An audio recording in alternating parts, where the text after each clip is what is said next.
Okay, we're breaking now the story about a cabinet reshuffle being likely on the 1st or the 2nd of September. India Today has now learned from multiple highly placed sources that the process of rolling out the reshuffle is well and truly underway. Remember, this has been in the pipeline for very long, but now we're close to the final stage. The reshuffle likely the 1st or the 2nd of September. Joining us now is my colleague in India Today's National Affairs Editor, Rahul Srivastav.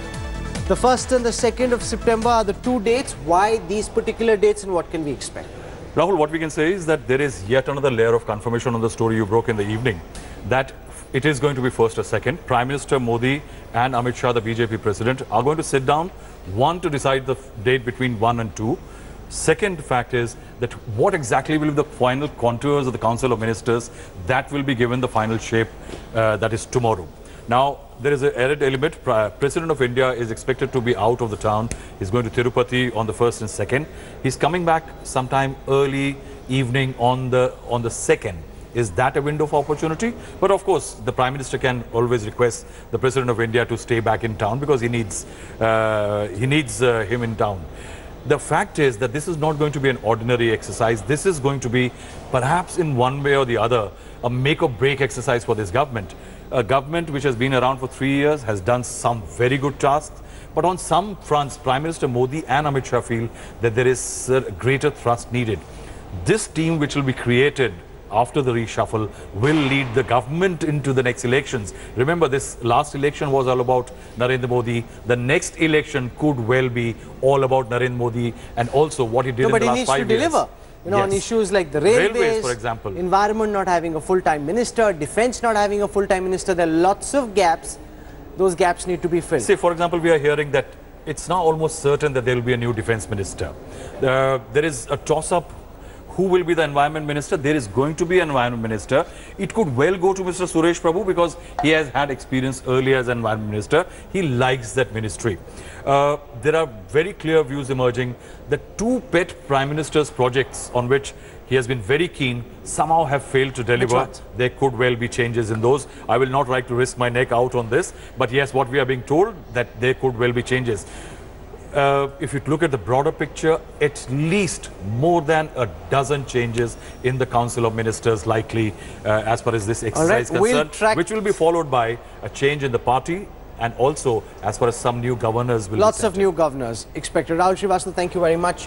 We'll stay away from engaging in any speculation on who the mantris could be. I have lots of information, but that's just, at this stage, gossip. So till the time it's fleshed out fully, cross-confirmed from multiple sources, I'll keep it in my pocket. And I like the fact that Rahul also not wanting to stick his neck out. Let's just stick to what we know. And there we have enough reason to believe that this reshuffle could happen the 1st or the 2nd of September. Let's shift our attention to the big demonetization report. The RBI finally sending out its calculation on how many currency notes actually came back. And as had been suspected for a very long time, 99% of the currency notes, which is virtually the entire amount in circulation, came back, leading to big questions about whether demonetization was actually a success. So here is some data. 15.44 lakh crore rupees is the amount of currency that got demonetized. Out of this, 15.28 lakh crore rupees is what came back, which is virtually the entire amount. Only 1% did not come back. That is about 99% of the old notes got deposited back with the treasury and with all the banks. Now remember, the cost of printing new currency was 7,965 crore rupees. So if you actually look at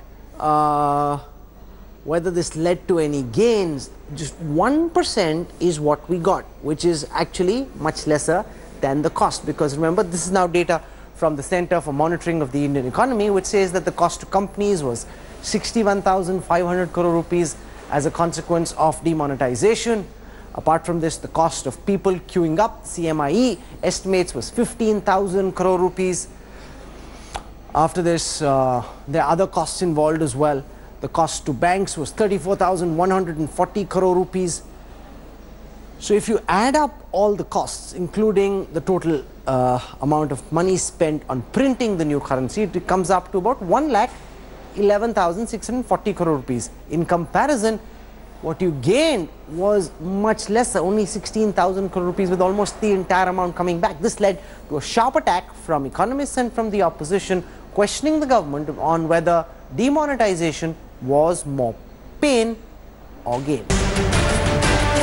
9 months ago, this surprise announcement by Prime Minister Modi sent the nation into a historic dizzy. India did not know what had hit her. For weeks, people queued up outside banks to deposit old 500 and 1000 rupee notes. ATMs ran dry. Businesses were hit, but India was told that this little pain would result in a big gain.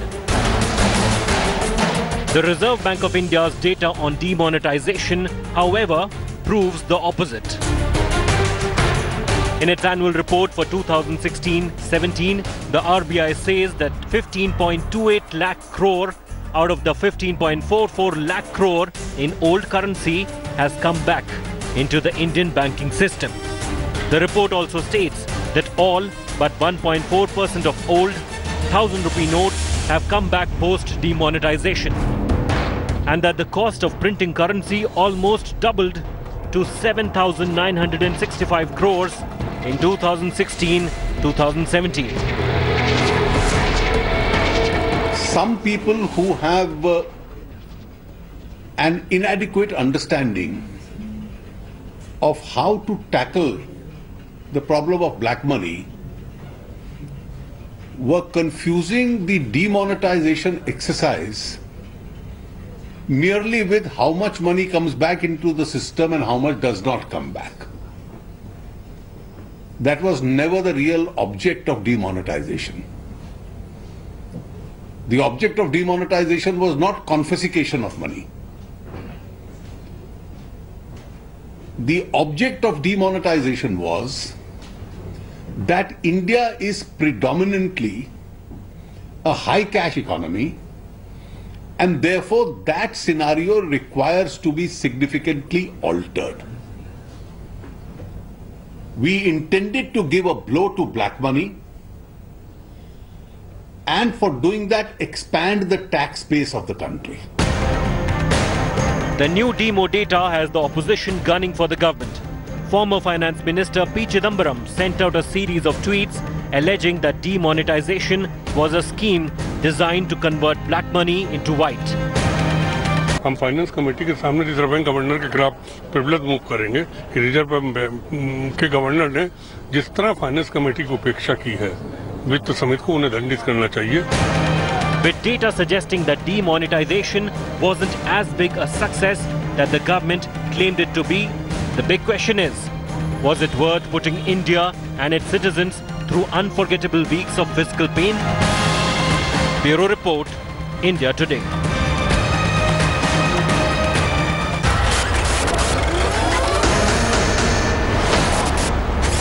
Okay, joining me now on whether demonetization was actually worth the pain. The government insists very strongly it was.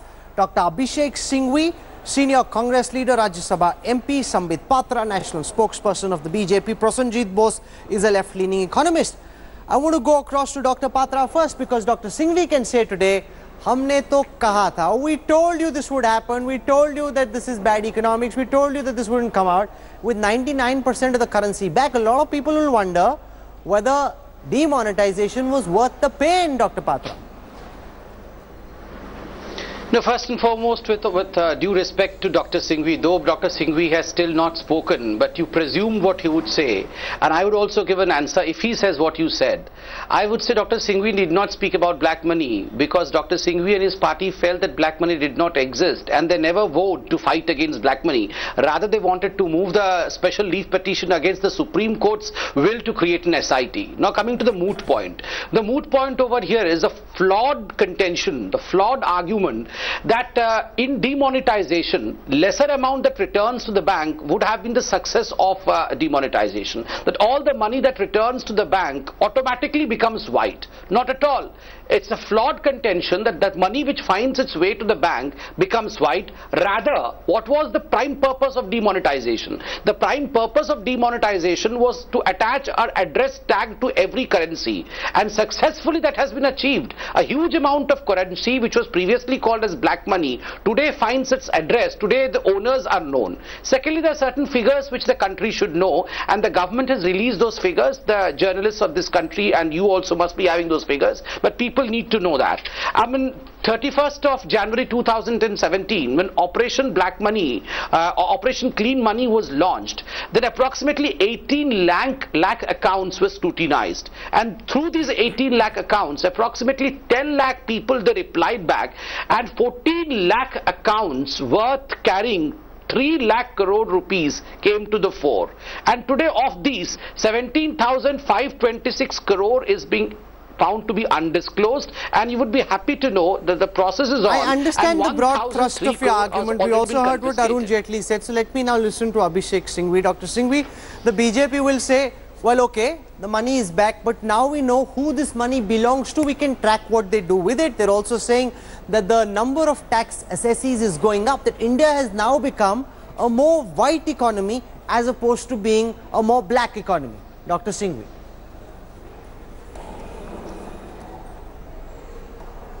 Permit me my 2.5 minutes, because if this was not tragic for the country, it would be comic.